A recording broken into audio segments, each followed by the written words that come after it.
Assalamualaikum warahmatullahi wabarakatuh. Om Swastiastu, Namo Buddhaya, Sugeng Rahayu, Rahayu. Jumpa kembali dengan saya, para sahabat kehidupan semua. Pada kesempatan kali ini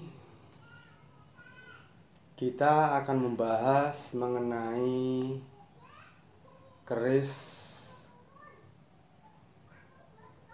Naga Siluman, keris pusaka Kanjeng Pangeran Diponegoro yang ditengarai sebagai keris Kiai Naga Siluman. Oke. Maka pada kesempatan kali ini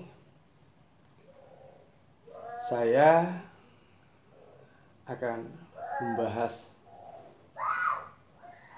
sedikit apa yang saya ketahui, apa yang saya pahami mengenai keris yang berdapur Naga Siluman.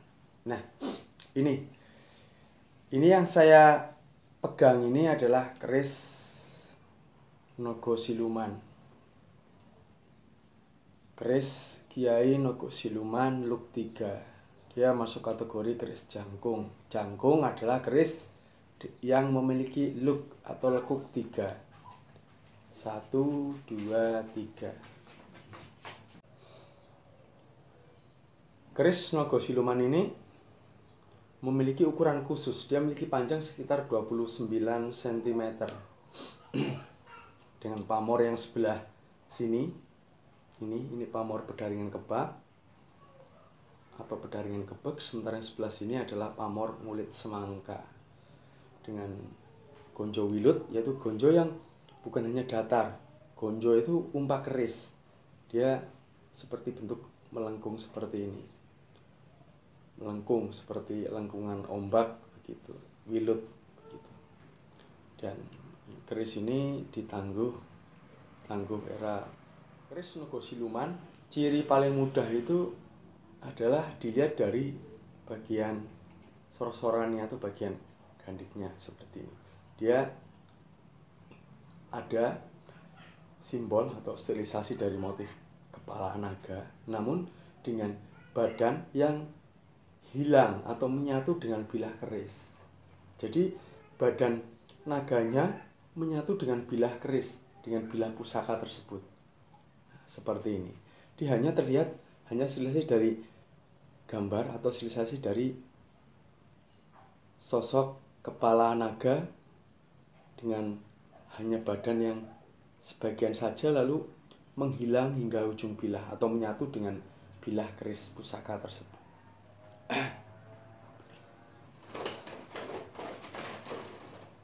Kenapa kok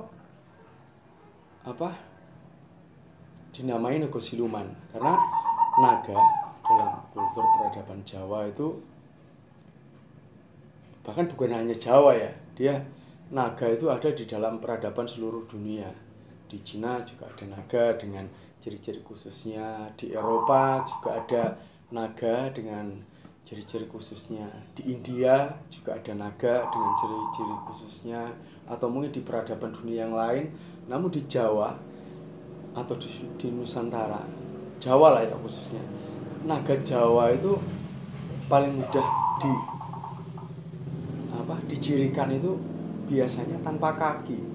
Dia bisa tanpa mahkota atau mungkin bermahkota, namun sebagaimana layaknya ular biasa tanpa kaki. Dia biasa memiliki, mungkin bisa berkalung atau memiliki sumping di sini seperti yang wayang itu, kira itu sumping, atau mungkin di berkalung mutiara, atau mungkin bagian ekor ada semacam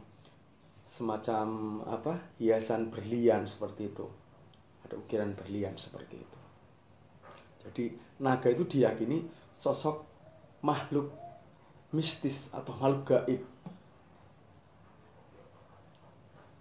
yang menyimbolkan atau melambangkan melambangkan kepemimpinan, kekuasaan, kekuatan, keberanian dan mungkin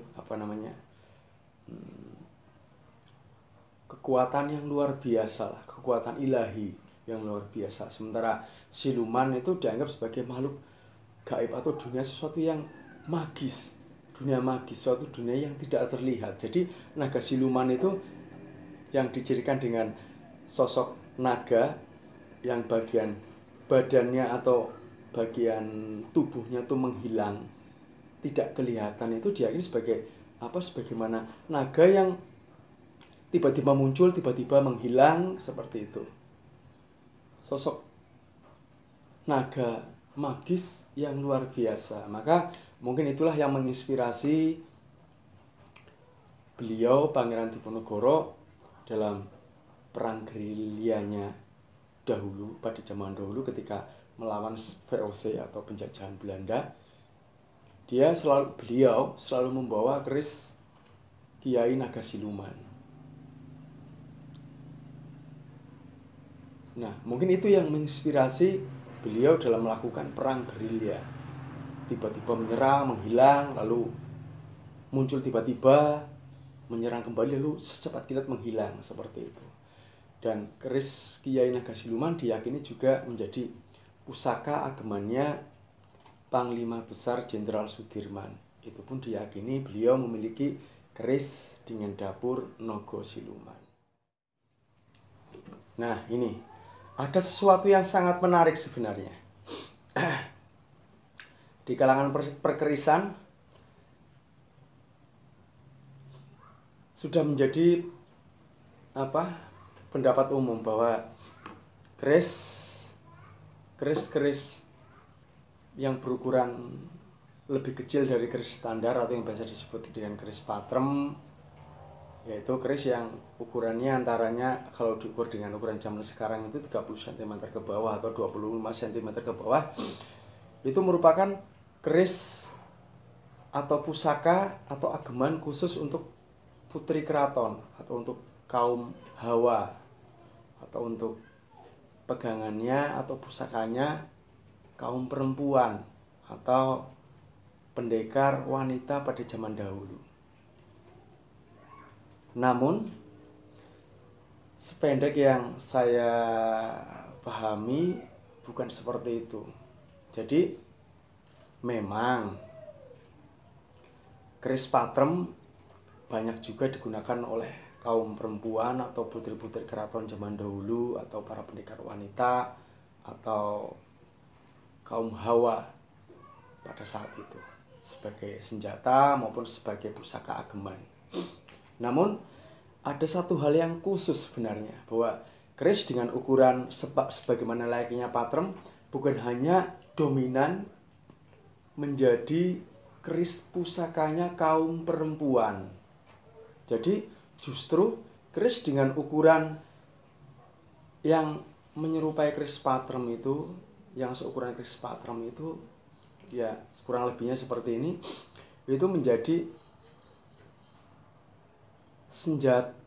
senjata atau keris atau pusakanya pasukan khusus pada saat itu.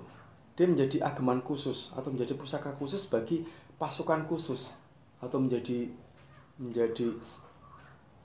pusaka lah, menjadi pusaka bagi kalangan tertentu yang memang diberikan pusaka yang khusus pula, dengan ukuran yang khusus pula. Nah, mengenai bentuk dapurnya bisa bermacam-macam. Ada mungkin yang berdapur mungkin singo barong, atau berdapur naga, atau bahkan mungkin dapur pasopati dengan ukuran yang lebih kecil, pasopati, atau mungkin dapur mundarang, atau jalak dengan berbagai macam variannya. Ada jalak ngore, ada jalak sinom, atau mungkin jalak sumelang gandring. Bahkan keris dengan dapur-dapur lebih 5, misalnya keris Pulang Geni, atau keris Pandawa, juga keris yang berdapur lurus, yang bukan hanya dimiliki kaum petani tapi dimiliki juga oleh para kaum bangsawan, yaitu keris berdapur Mahesa atau keris Kebu. bisa Kebo Lajer, bisa Kebo Dengen, bisa Kebo Teki dan lain sebagainya. Namun dengan ukuran yang sangat khusus dulu, justru